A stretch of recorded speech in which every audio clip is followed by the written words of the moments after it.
Hola, yo soy Daniel Luna Soto. Yo nací en Dolores Hidalgo, cuna de la independencia nacional, en este jueves 25 de septiembre del año 2025, aquí sobre mi refugio librero. Claudia, regresa la campana histórica a su lugar original. José Alfredo Jiménez, Premio Nobel de Literatura. Quiero entender.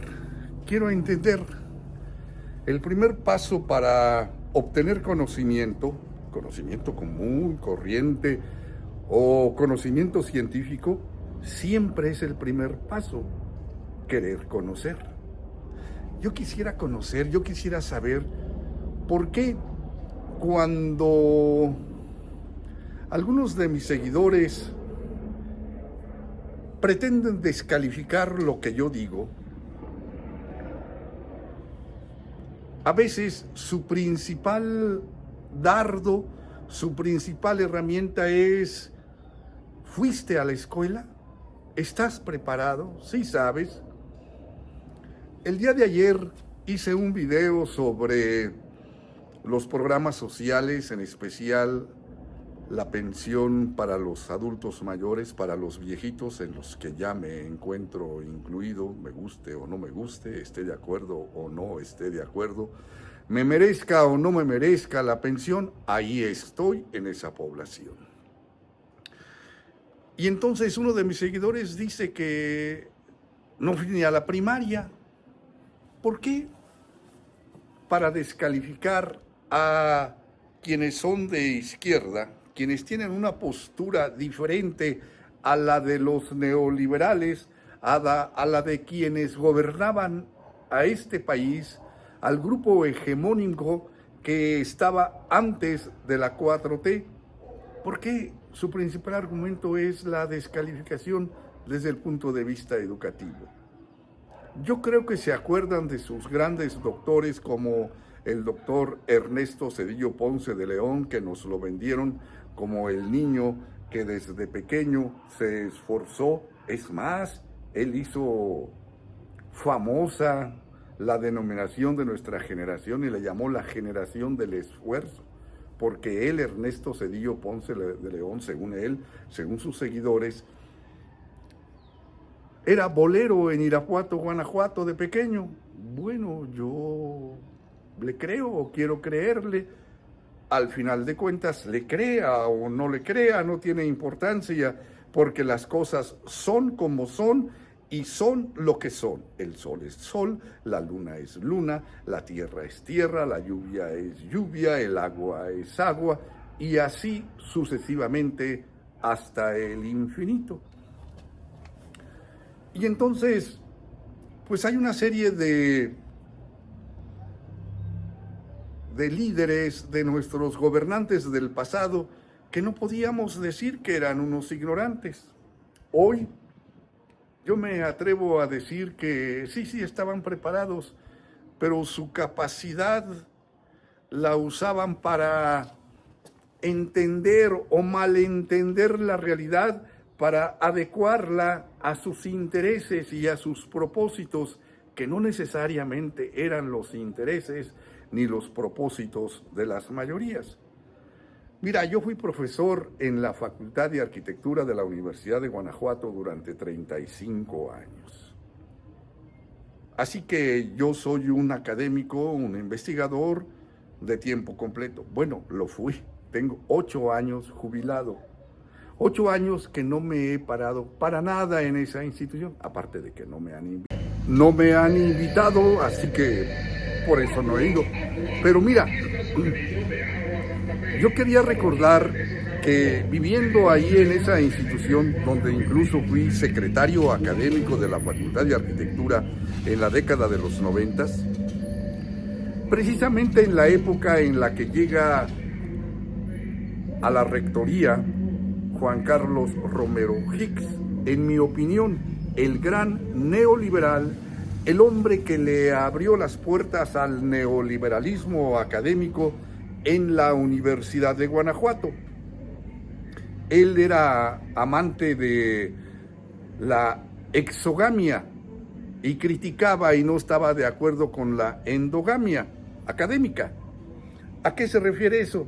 Que había que privilegiar a quienes venían de fuera, de otras instituciones, para que la Universidad de Guanajuato pudiera confrontar estas posturas y pudiera crecer. Así que se tomaron decisiones en ese sentido.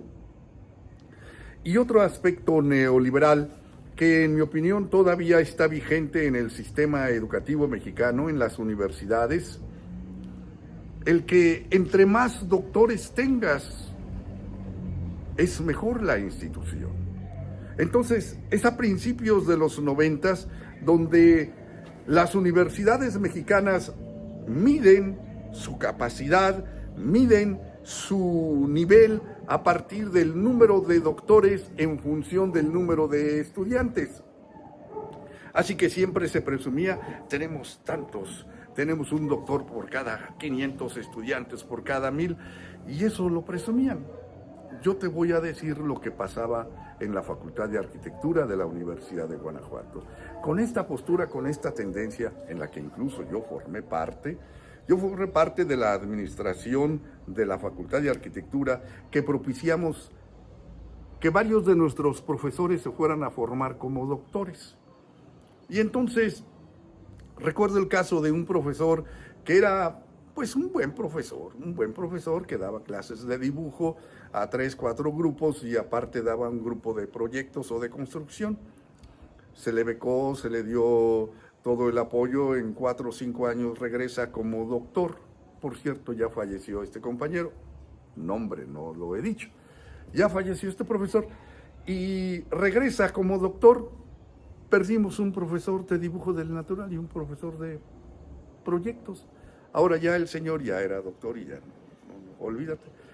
Los doctores se aliaban entre ellos, tenían una alianza suprainstitucional, más allá de las instituciones, se juntaban entre ellos los de Guanajuato, Aguascalientes, Querétaro, San Luis Potosí, hacían sus grupos de investigación, según ellos, sus proyectos, y lo que menos les interesaba es el lugar, la institución, donde estaba su plaza, su trabajo. Se cayó en el extremo terrible de, pues, que presumíamos lo que, pues sí teníamos, pero no nos proporcionaba grandes beneficios. Y regreso al tema. Me descalifican porque no tengo la formación académica, la capacidad económica. Yo les diría a mis amigos que me descalifican que bueno, yo puedo entablar comunicaciones, diálogos, debates de economía, de política, de sociología, de ética, de moral, de desarrollo urbano, de poesía, de oratoria, de medios masivos de comunicación, sobre periodismo. Les estoy hablando de las actividades en las que yo he incursionado, además de la formación académica que yo tengo, niveles de posgrado. Así que, ¿quién habla? Que me disculpen, pero yo no soy un ignorante, ni medio ignorante.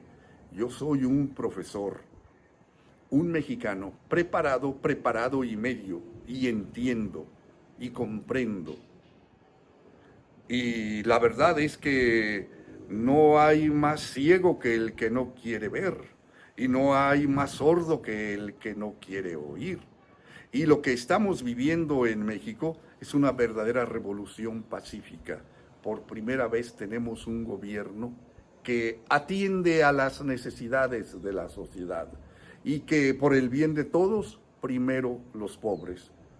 Yo creo que tienen que pasar muchos años, para que una parte de la sociedad que en estos momentos cierra los ojos, que no quiere entender y que se dedica a descalificar, vociferar e insultar, para que ellos traten de entender. Está difícil, porque finalmente una sociedad no es un ente unificado, no es un ente de pensamiento único, de ideología maravillosa y que todos creen, piensan, sienten y actúan igual. No, somos una sociedad diversa, somos un país democrático y en la democracia, pues, vive la différence, dirían los franceses, viva la diferencia.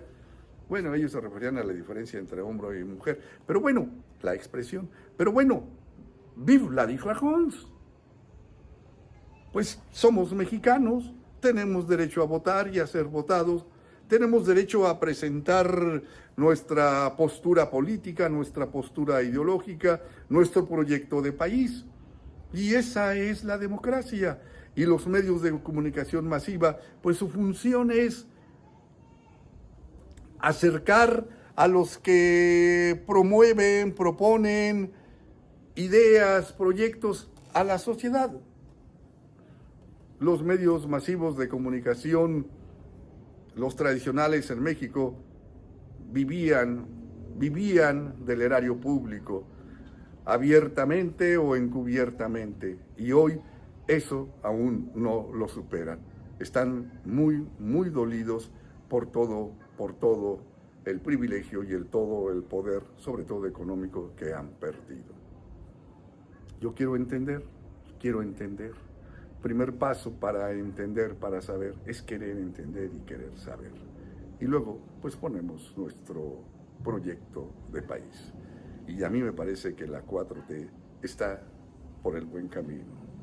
Lo cual no quiere decir que yo esté avalando a todos y a cada uno de los integrantes de las diferentes clases, de las diferentes posiciones que nos gobiernan. Todavía hay muchos sinvergüenzas, todavía hay mucha corrupción, pero vamos por el camino que nos conviene a la mayoría. Yo soy Daniel Luna Soto, yo nací en Dolores Hidalgo, cuna de la independencia nacional. Suscríbete a mi canal, dale like, comparte el video. En este jueves 25 de septiembre del año 2026, suscríbete a mi canal, dale like, comparte el video. Claudia, la campana histórica, José Alfredo Jiménez, Premio Nobel de Literatura.